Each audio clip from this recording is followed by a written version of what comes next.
I have made the correction, the note. Now you see that I have actually calculated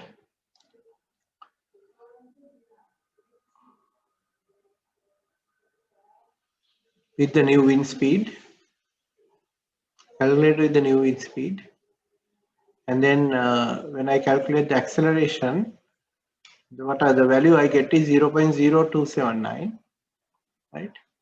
So it's a very low acceleration, and I have corrected here as well. So basically, it's not an acceleration that would be felt by most of the people. But you can see that, in this equation, one of the critical parameters would be this particular value. And so that is the weight of the building. So I think we have to say that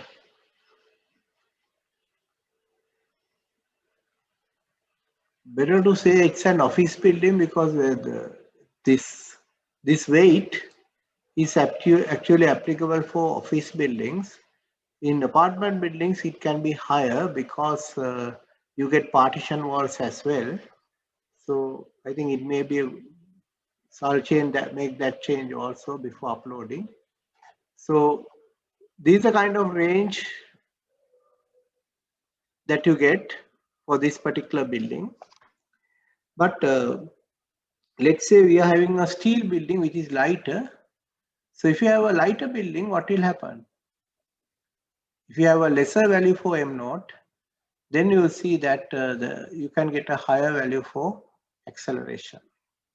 So that's why, steel buildings tend to move, tend to have more problems than the concrete buildings. Concrete buildings are heavy, and because they are heavy, generally the concrete buildings does not move easily. So the deflections are lower, the stiffness is higher. So the concrete buildings generally have a better behavior with respect to wind-induced accelerations than steel buildings. Steel buildings, this M0 would be lower, and because of that reason, you might end up with a lesser value here. So that's one of the observations that you can do. And then we can move on to the crosswind acceleration. Again, you can see M0 appears here. So M0 is an important parameter. And then you'll ask why crosswind accelerations occur. That is due to what we call vortex shedding. And that is, the occurrence of negative pressure zones on either side of the building. Not on the face that the wind is acting, but the two side faces. In one given instance, you will find that the vortex will form on one side, and after a while that vortex will move away as the building is moving in that direction, and then the negative pressure zone will occur on the other side. Then the building will start moving in that direction. So which means you get a crosswind accelerations, and it is again a similar function, except this particular term, and the damping will be there. And other than that, when you are calculating the frequency, you have to use the crosswind frequency, not the lawn wind frequency. So the breadth of the building is 34.5 meters, and peak factor, again with not NA, but this time NC, but there's only a minor difference, 3.36 instead of 3.4. Earlier we got 3.4. And average mass per unit height, M0, that we can calculate as 310,500. And peak factor for upwind fluctuations, GV, is 3.4. That is the standard value. And the design velocity is 29 meters per second. And Km, we have to look at that part of the theory or the information that is given. and Km is a shape factor which depends on the K value. And for a building with central core and moment resisting facade, K is 1. So once you substitute 1 here, Km becomes 1.0. Km becomes 1.0. But if you have a slender frame structure without a core, then K becomes 0.5. And if it is a cantilever shape, uniform cantilever, but no resisting frame, so something like a chimney, you lose 1.5, whereas in buildings generally we use a value of 1.0. And then CFS is another parameter, empirical parameter, and that depends on Vn value, and Vn depends on the wind velocity that we use for our calculations. And then if you look at the code,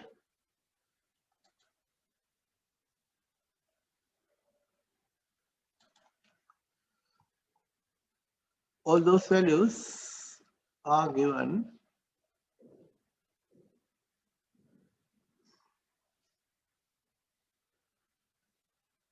here. You can see all these CFS values are given with a series of equations, and those equations have been plotted so that the graphical form is also available. So we'll use the graphical form rather than the equations. So I'm going to use these charts, and you can see the CFS value depends on the shape of the building. So in this one, the height is 3 times this dimension, and here height is 6 times this dimension. So if you are in between these two, you can interpolate between these values, and then you get elongated building and the same elongated building. And again, you can see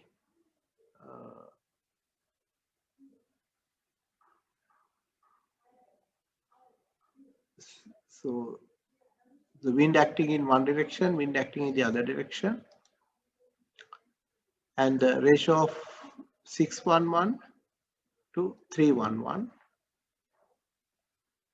So which means we can interpolate, but in our case, the height of the building is about 3 times the width and breadth of the building. Width and breadth also 34.5 and 36 meters. So almost like a rectangle. And the height is 108.9. So 108.9 divided by 36 comes closer to 3. So which means we can make use of this particular chart to determine the value of CFS. So that's the information I can give you. And so when you come to this particular equation, so we need breadth of the building, mass of the building, GR value, all known, rho is 1.2, the wind velocity is 29, GV is 3.4, IH is 0.164, KM is 1, 3.14, damping is 0.01. So the only unknown is CFS. So CFS depends on this particular equation. So that is 29. The natural frequency is 0.264. Breadth of the building is 34.5. And once you substitute, you will end up with 2.044. And then you can see when you look at this particular chart,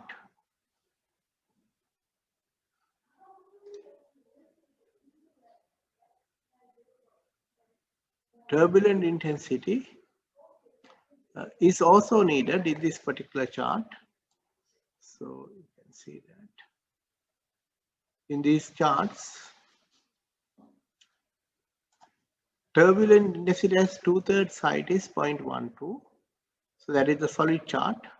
The dotted line is turbulence intensity at 2/3 height is 0.2. So we have to see what is the turbulent intensity for our case at 2/3 height. So the height of the building is 108.9 meters multiplied by 0.667 is 72.6. So we have to see what is the value of turbulence intensity at a height of 72.6. So here you can see 72.6, the value may be about 0.177. So we have all the data now needed. Vn is 2.044, IH at this height is 0.177. So we have to see what is the value of this log 10 to the power CFS. So we'll move on to this particular chart, which is applicable to us. And here you can see the reduced velocity is 2.044 somewhere here. And our value is in between these 2.177. So 0.177 is in between. And this is 0.2. This is 0.2, this is 0.12. So 0.777 is somewhere here. So I'll say log 10 to the power CFS is equal to minus 2.7 or 2.8, minus 2.8. So if you want the exact value, you can substitute in those equations. And which means log 10 to the power CFS is minus 2.8, CFS is 0.00158. So the only unknown that we had here was CFS. Now we can substitute in the equation, and then you can see, you can get the crosswind acceleration likely to occur in this building, and that is 0.0819. And here you can see in this particular building is going to vibrate more, not in the along-wind direction, but in the crosswind direction. So it's going to vibration more crosswind than the along wind. Is that clear? But still, the acceleration is lower than 0.15 or 0.2. So which is a good sign. That means, you know, the acceleration, although the accelerations are higher than along wind, the accelerations cannot be felt by people.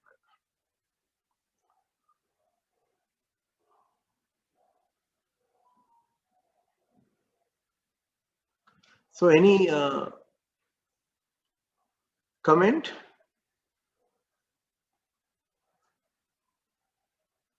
Can you understand it? How to calculate the crosswind accelerations and the along wind accelerations?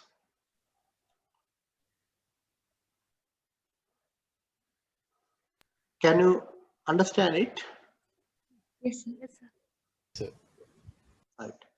So the important parameters will be this natural frequency, and also finding the velocity at the top of the building for the design purposes, and then also finding the limiting values for acceleration, which are 0.15 to 0.2 meters per second squared.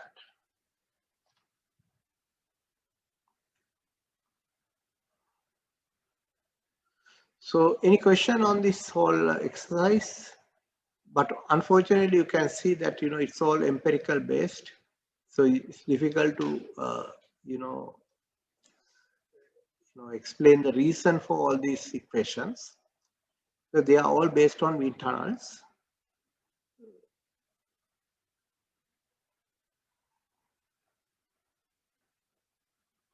Do you know what is wind tunnel testing?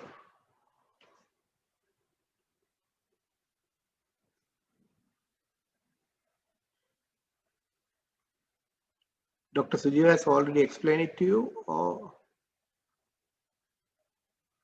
Do you know what is wind tunnel testing? No, sir. A wind tunnel is, now wind is a variable force. So it's difficult to, predict exactly what's going on. So what we do is, we create the building with the surrounding buildings within a large tunnel, where the cross section can be something like 3 meters by 3 meters. So it's like it's a room with a cross section of 3 meter by 3 meter, 3 meter width and 3 meter height. And it will have a length of about 20-30 meters, right? Or 30 meters, something like 30 meters. And at the end of one end, you will get a large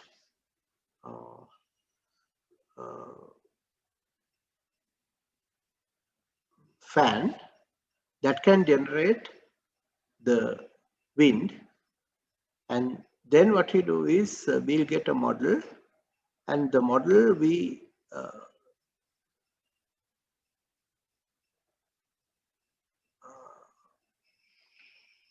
connect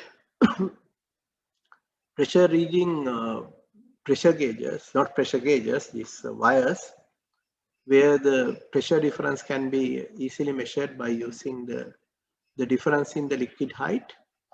So, or pressure tapping points where the pressure can be determined using sensors.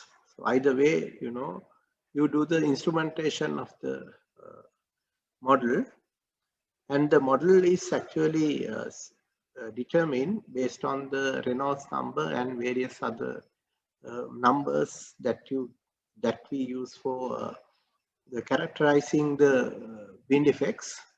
So after that, you can get a series of results which will indicate the pressures that will be acting on the structure, and based on that, so when you have large number of data like that, those can be converted to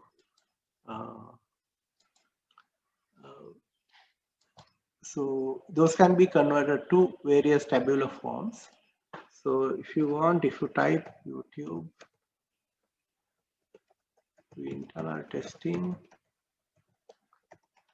you might be able to get a video.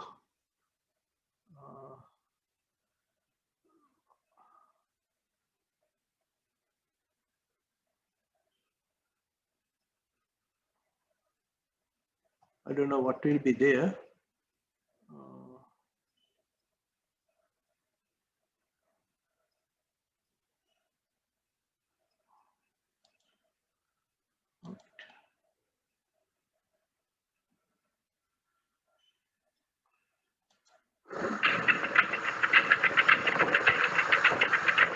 If you're trying to build a super truck, you're going to need a super test.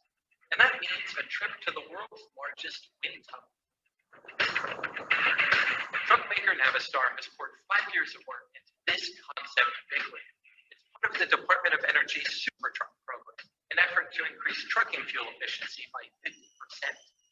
The results of this truck can be used to pass on greater fuel efficiency to our customers. So use emissions, lower cost of transportation. So basically, we see wind tunnel testing of buildings. So basically, wind tunnel testing came from the aerodynamic industry. Then it was extended to the vehicle industry. And so if we say wind tunnel testing buildings, we might get something. Buildings. Yes. Now this is the type of thing you get.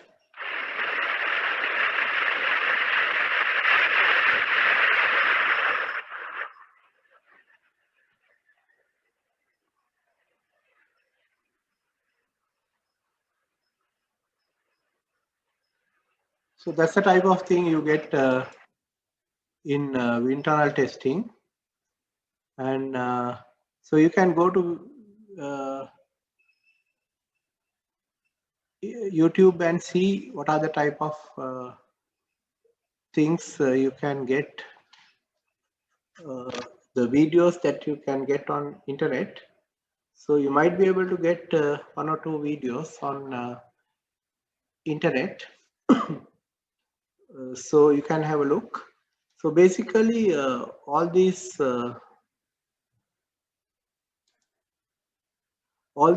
tables have been derived based on the wind tunnel testing, and that's why these equations have a lot of parameters that they have derived based on all that.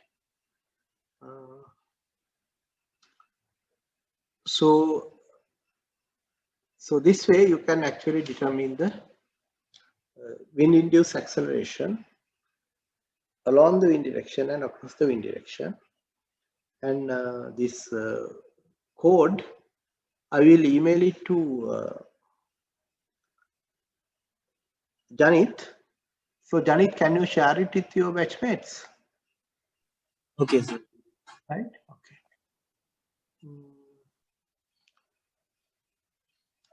So any questions? Then the other thing that I wanted to show you is that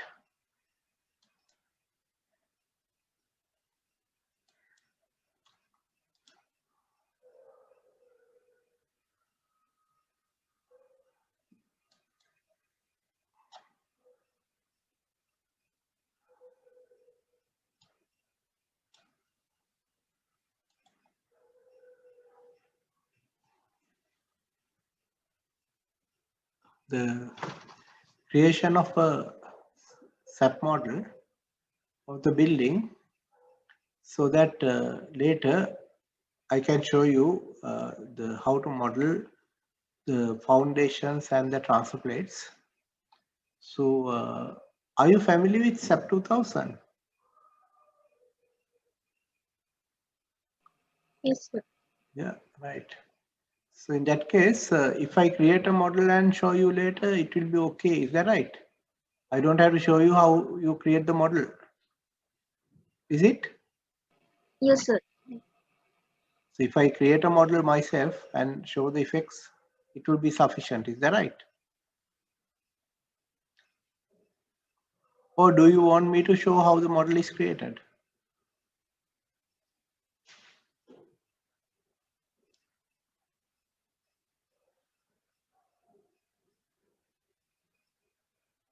So basically, I'll give a brief introduction today, right? So that next day we can check on various other parameters, right? So basically, we'll consider a building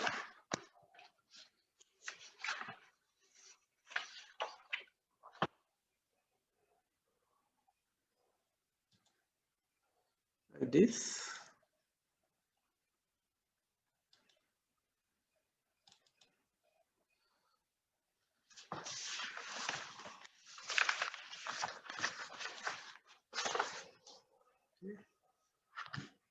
We'll consider a building like this.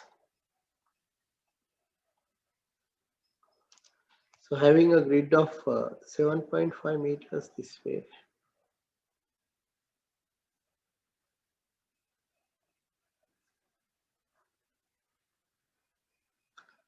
And this way 6 meters.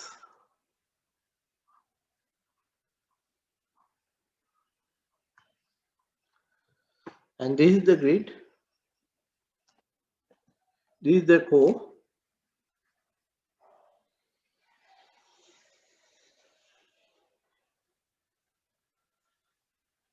So these dimensions are 2.5 meters.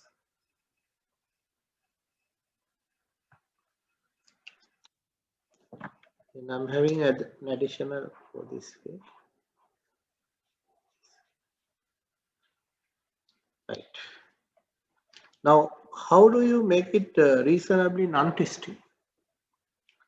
So generally we don't like building to twist. So how do you make it reasonably non-twisting? So if you look at this particular direction,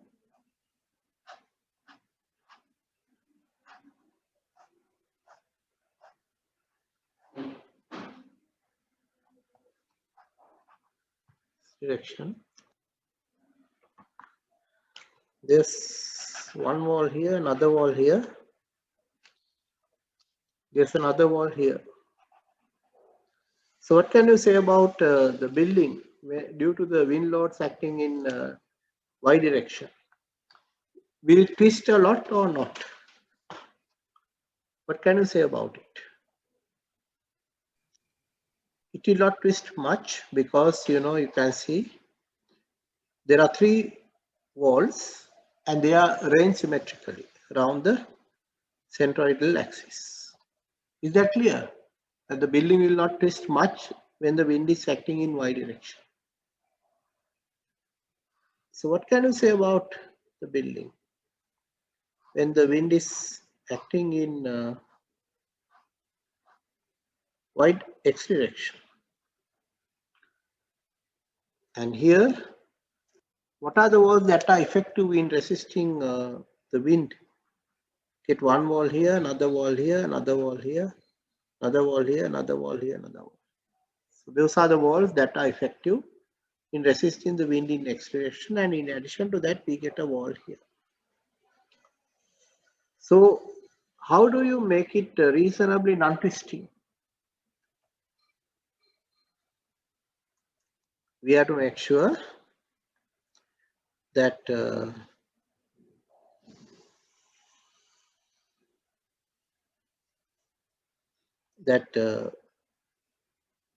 building,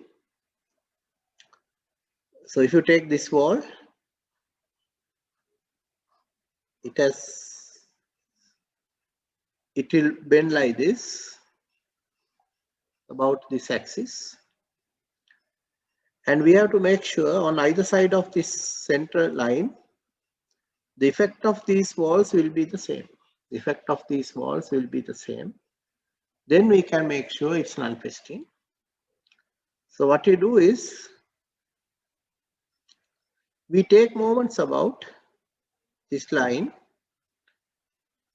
and we'll assume that the length of this wall is x, and we'll take moments about the walls on this left hand side and the right hand side, and then make sure when you take x bar it becomes 0 because we are taking the moment about the centroidal axis, and x bar is equal to sigma ix over sigma I. Sigma I x over sigma I, and this is the equation that we use to determine, and here I have to actually say y bar, not x bar. Y bar is equal to sigma I y over sigma I. So I have to make sure that the effect of stiffness on right hand side is equal to the effect of stiffness on the left hand side, so that when you consider resultant stiffness it will coincide with the centroidal axis. So what I do is I will take moments of these walls, second moment of area multiplied by the distance y for these walls. So if I take the second moment of area of a wall having a length of 2.5 meters and a thickness of 0.25 into 2.5 cubed, the second moment of area, and then multiplied by x multiplied by y, and that is 6 meters multiplied by 2 plus 3 meters multiplied by 2, and it should be equal to 1/12 2.25 to x cubed 6.0, because this wall is at a distance 6.0. So this way you can work out that x has to be 3.6. Yes. You can work out that x has to be 3.6 meters. So this way you can find the length of the wall required to balance the shear walls, the length of the wall required to balance the effect of these smaller shear walls. So you can see the effect of these 2.5 meter shear walls are all balanced by this particular wall located at 6 meters of length, 3.6 meters. So this way you can work out the length of the wall required to make the structure non-twisting. So I will create a SAP model for this particular structure. I'll create a SAP model for this particular structure so that next day we'll be able to see how we can introduce various other features into the model so that we'll be able to have a complete 3D model of the structure. Is that clear? So this equation we have learned, but we have not done an example. So this is the example, and if you want to see whether it's balanced about y-axis, then here you can see, here you get one wall, here you get another wall. Both are having the same second mode of area, same distance, so it's balanced. So to see whether it's balanced about this axis, then you can take moments about y-axis. To see whether it's balanced for the wind acting in x direction, you can take moments about the x-axis.